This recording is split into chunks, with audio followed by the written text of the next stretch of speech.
محتواك تستكشف؟ صانع محتوى رياضي يعني من العمارة اللي عندهم جيم بالعمارة. شو عندهم بالعمارة؟ عندنا جيم يا رياضي بالعمارة، جيم رجالي وجيم نسائي. زين.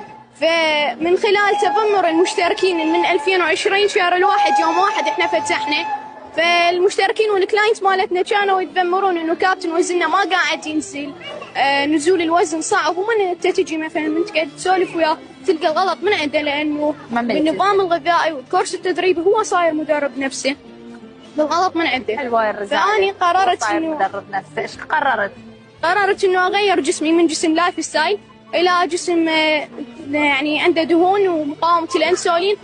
بعدها اغير جسمي لايف ستايل. هسه اكيد حضرتك راح تقولين زين هسه شنو راح تستفاد؟ لا ويت، هسه انت يعني سمنت روحك؟ اي سمنت نفسي عمدا، وراها حرجع اضعف نفسي. ليش؟ على مود اسوي هاي السلسله بالانستغرام اوعي بيها الناس انه نزول الوزن والتخلص من امراض السمنه والسكر، على مود نكون مجتمع رياضي. هذا شيء كلش سهل، نخليهم مثلا المشتركين ما يتجهون للابر التنحيف اللي هسه هو شلون ما تقول اللي هسه هي طاشه. صح. وعمليات قص المعده. صح. وهاي المنحفات كلها شو اسمه مواد كيميائيه اللي نلقاها بالفيسبوك والانستغرام. صح.